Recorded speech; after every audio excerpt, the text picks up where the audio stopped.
I'm a big believer in the phenomenon of synchronicity. I think we see it unfolding all the time. For me, it's not an everyday occurrence, but it's so often the case that two things intersect that are relevant. You notice them both at the same time. You were just singing a song on your own. You turn on the radio, and that song just happens to be playing on the radio, and it's something, kind of obscure that you wouldn't think they'd be playing on the radio. That's just an example of what I'm talking about as a synchronicity.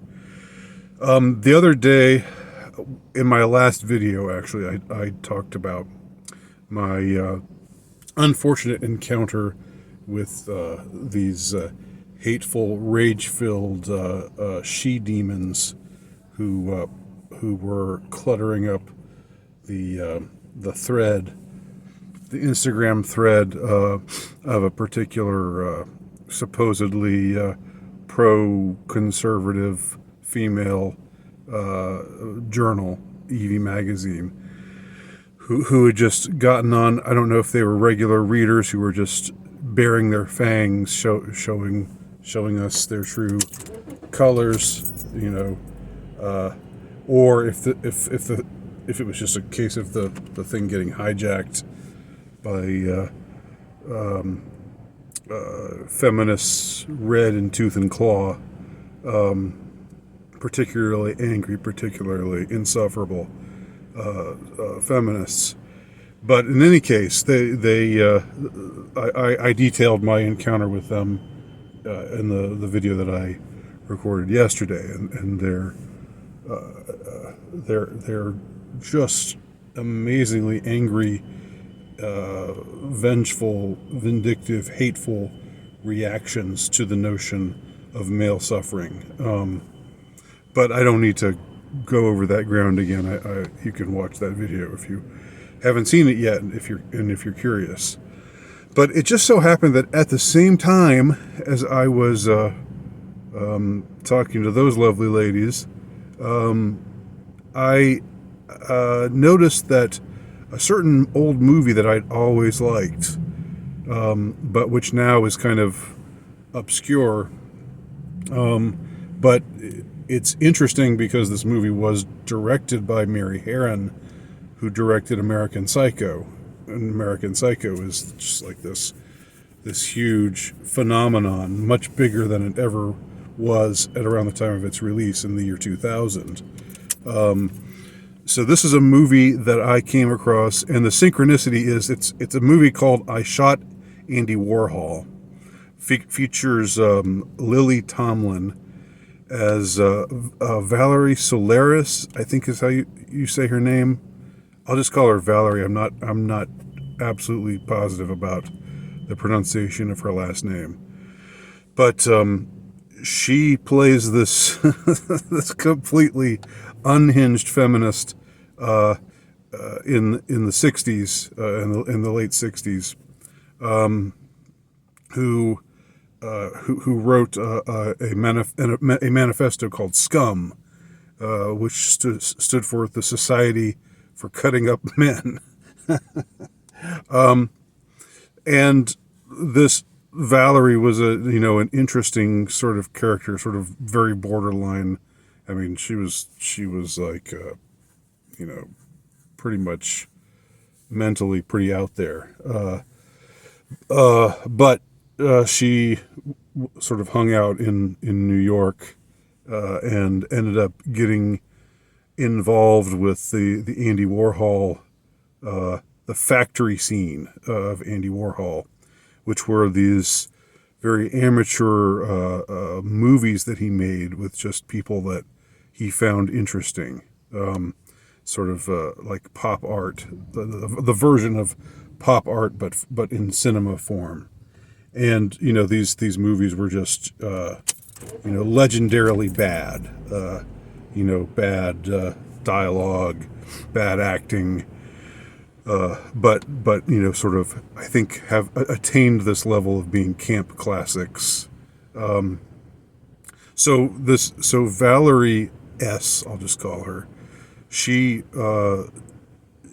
sort of this castaway figure, this sort of sad, pitiful kind of character. And by the way, Lily Tomlin, who I haven't seen in anything in a long, long time, she so owns this character. She so nails this part, and and she's really fun to watch. Even though her character is just like, you know, a crazy person, you know, a psycho person. But there's something in her demeanor, in the way that she plays the role, where she also, you know, lets you, the viewer, see her with a kind of empathy. Because, you know, on the one hand, she is just this spitting, hateful, you know, just radical feminist, far left feminist who actually thinks that, you know, the human race needs to be saved by the destruction of the male species. And she thinks the entire, you know, the existence of the male itself is an aberration that needs to be weeded out. So she's like this fascist, this feminist fascist, you know, feminist, like a genocidalist. Except she's just never, when we see her in the movie, she's always just scrounging in the street, like trying to sell her manifesto, and also trying to make it like as a prostitute. Like she's turning tricks and stuff, and just has this kind of, you know, there's a certain gumption to her. She just sticks with it no matter what. You know, she'll just go up to strangers and either try to get them to buy her book, or see if they'll, you know, if they're interested in sleeping with her or doing stuff to her for money.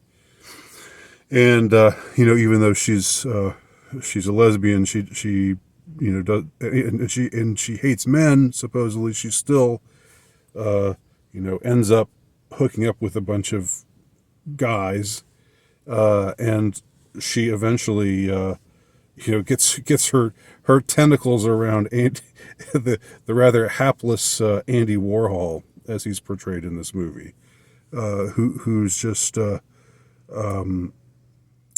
doesn't really know he really know what to do with Valerie.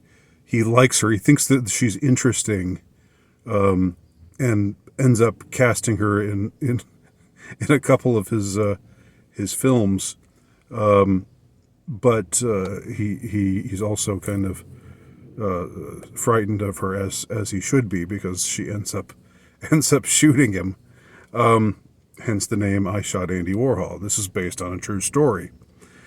The movie is just, I'm not going to say that it's probably not going to appeal to everyone, but I think, you know, what I really like about Mary Herron's movies that I have seen, which include this one, American Psycho, and I think a couple of other ones that I'm just not remembering right now. But she has this tendency to not. It's like, if you think of a director who's really annoyingly preachy, or you know, has a message that he or she is eager to impart, and wants, you know, and like stacks the deck for certain characters in favor of other characters, which always gets on my nerves. I always hate it when, you know, it's like, here's the villain, boo hiss. Oh, you know, let's just make the villain do something extra villainous, just because we want you to hate him. We're trying to build up your anger towards him. We're manipulating you shamelessly. She seems very uninclined to direct that way. And she more just wants to show the entire scene and all of these crazy characters that populated, which include Valerie, but also Andy Warhol and all of his hangers-on. And it really it brings the whole scene to life in a way that doesn't take sides. It doesn't. It definitely shows us Valerie's a negative side to Valerie, which it isn't hard to. I mean, she's not a very likable character, and I know that for some people, not having an unlikable protagonist is just like something that's an insurmountable problem. I've never understood that myself. I think a character's role is to be interesting, not to be likable or dislikable, but just to be interesting, to be somebody that we spend time with, even if we wouldn't want to be anywhere near them in real life, because everybody is interesting. Everybody's got something interesting about them. So Valerie is both really angry and and vengeful and unpleasant, but also has this kind of weird, naive innocence about her, as played by Lily Tomlin, that kind of makes us again sympathize with her, or just feel like in a way she's caught up in forces that she doesn't really understand. And she's a real go-getter also. That's something else that you can't help but admire about her. She's just like she's hitting the streets, trying to sell her book and trying to sell her body, and and she's not attractive either, but still gets some takers. There's one scene where somebody asks her, what does she look like? And she says, a butch dyke, which she does.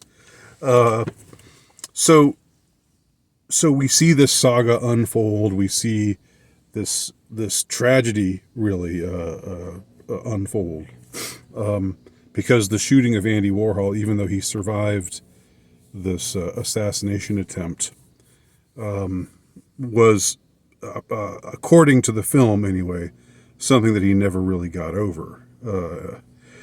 And he was a changed man afterwards, and it kind of broke him in a way. The reason that it all happens is just absurd. Valerie just thinks that Andy Warhol owes her something. Like she gave them their script, and then he was interested in doing some things from it, but his entourage didn't like it and didn't like her, and so eventually she just builds up. Although at first she's trying to, she's saying, she's trying to glom onto him. She's trying to say, hey, aren't you going to do my play? And Andy Warhol's very like, as he's portrayed in this movie, is just so non-confrontational. He's so, instantly, has this kind of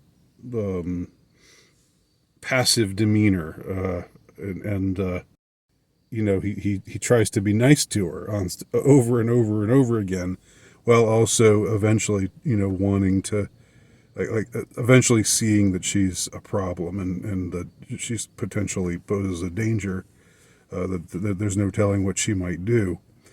And Valerie gets more and more alienated from him and from the whole scene that she was, for a time, she made it into, and she was a part of it. But she just couldn't keep it together. Didn't know how to play the game, the way that all of Warhol's entourage do. She's not the same kind of And his entourage are a bunch of cynical and catty gay men and women, including one drag queen played by Stephen Dorff, who is very convincing in the role. And by today's standard, it's interesting to see his portrayal of this drag queen, because we see Valerie eventually attack him and say, you're no matter what you pretend to be, you're really a man deep down underneath it all.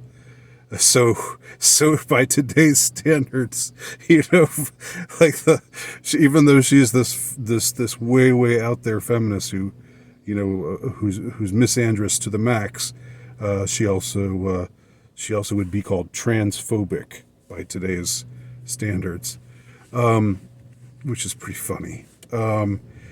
So very interesting movie. I recommend it. You can watch it for free on YouTube. And again, it's by the same director of American Psycho. So if you liked American Psycho, which I know a bunch of you do, a bunch of you did, I know that's an iconic film for my the type of people who subscribe to my channel. I would definitely recommend y'all checking out I Shot Andy Warhol and just seeing what you think. The performance by Lily Tomlin is so great that it's worth watching. I think just for her, but it also is a really cannily directed, very detailed, very enjoyable portrayal of this historical. This scene in the late 60s in New York, just with all of its phoniness and all of its all of the glamour and everything else. It's just very well made. So that's my obscure movie review and my movie recommendation. And again, you can watch it for free, and if you don't like it, you can just stop watching it. but hopefully, I hope you like it enough to watch it all the way through.